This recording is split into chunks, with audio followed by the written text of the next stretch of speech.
Yang pertama adalah musyawarah antara pemimpin dengan anak buahnya yang salah.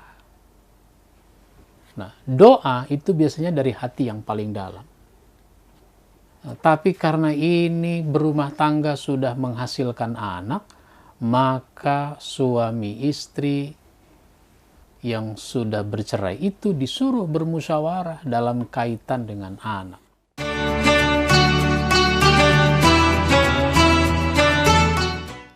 Assalamualaikum warahmatullahi wabarakatuh. Alhamdulillah wassalatu wassalamu ala rasulillah nabiyina Muhammadin wa ala alihi wa ashabihi wa mawalah, amma ba'd. Saudaraku kaum muslimin yang dimuliakan Allah subhanahu wa ta'ala, saya baru saja menerbitkan sebuah buku. Ini buku ditulis selama 1 bulan di masa awal pandemi corona. Judulnya 2 poin dalam 52 khutbah Jumat. Nah, buku ini memang berisi 52 tema khutbah. Masing-masing tema dibahas 2 poin.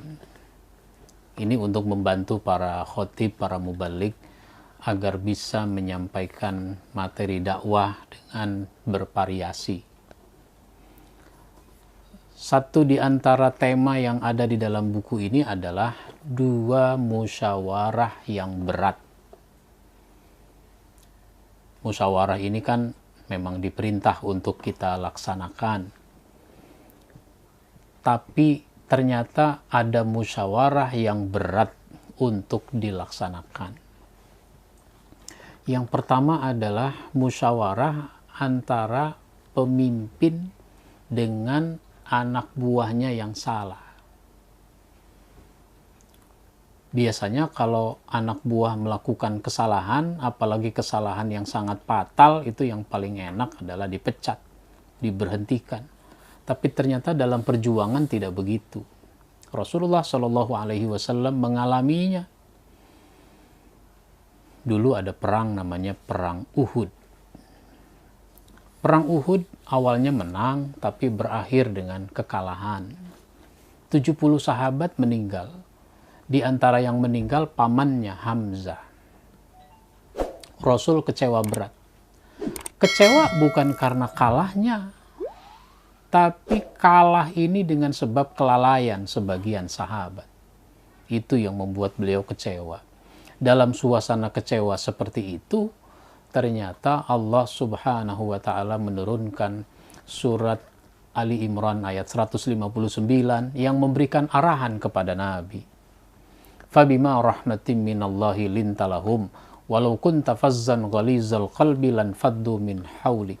Dengan sebab rahmat Allah kamu lemah lembut.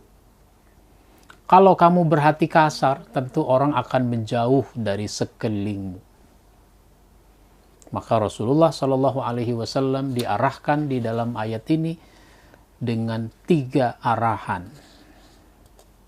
Apa 3 arahan itu?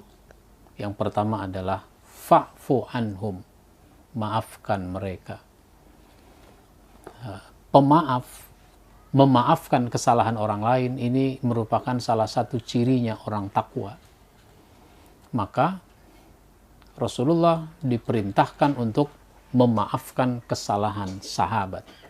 Fa'fu anhum. Yang kedua, nggak cukup hanya memaafkan. Wastaghfir lahum. Doakan biar supaya mereka dimaafkan. Nah, doa itu biasanya dari hati yang paling dalam. Fa'fu anhum wastaghfir lahum. Jadi kalau memaafkan jangan basa-basi. Lanjutkan pemaafan itu dengan doa sebagai bukti bahwa kita memang sudah tidak ada masalah. Nah, selanjutnya berdoa juga jangan basa-basi. Buktikan lagi. Apa itu? Wasyawirhum fil amr. Bermusyawarahlah dengan mereka. Ini sesuatu yang luar biasa. Jadi ini berat, tapi ini memang harus dilakukan dalam kehidupan berjamaah. Yang kedua adalah musyawarah antara suami istri yang sudah bercerai. Ini berat, karena biasanya orang kalau sudah bercerai itu emosinya, kemarahannya begitu besar. Tapi karena ini berumah tangga sudah menghasilkan anak, maka suami istri yang sudah bercerai itu disuruh bermusyawarah dalam kaitan dengan anak. Saya bacakan terjemahan surat Al-Baqarah ayat 233. Para ibu hendaklah menyusukan anaknya selama 2 tahun penuh, yaitu bagi yang ingin menyempurnakan penyusuan. Dan kewajiban ayah memberi makan dan pakaian kepada para ibu dengan cara yang ma'ruf, dengan cara yang baik. Seseorang tidak dibebani melainkan menurut kadar kesanggupannya. Janganlah seorang ibu menderita kesengsaraan karena anaknya, dan jangan pula seorang ayah karena anaknya. Dan waris pun berkewajiban demikian. Apabila keduanya ingin menyapihnya sebelum 2 tahun dengan kerelaan keduanya dan permusyawaratan, maka tidak ada dosa atas keduanya. Dan jika kamu ingin anakmu disusukan orang lain, maka tidak ada dosa bagimu apabila kamu memberikan pembayaran menurut yang patut. Bertakwalah kepada Allah dan ketahuilah bahwa Allah Maha melihat apa yang kamu kerjakan. Nah, saudara sekalian yang saya hormati, suami istri yang sudah bercerai harus tetap berkomunikasi dalam kaitan dengan anak. Memberi makan, minum itu kan kewajiban bapak kepada anaknya.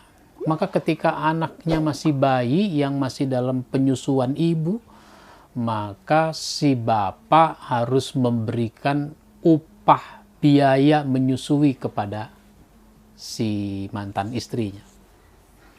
Nah, oleh karenanya ini harus dimusyawarahkan berapa-berapanya. Kalau ternyata tidak sepakat, boleh saja seorang bapak mencari wanita lain yang juga bisa menyusui untuk menyusukan anaknya. Itu boleh saja. Ini menunjukkan harus ada musyawarah. Ini berat, kenapa? Sudah bercerai. Apalagi kalau suami istri ini sudah menikah lagi.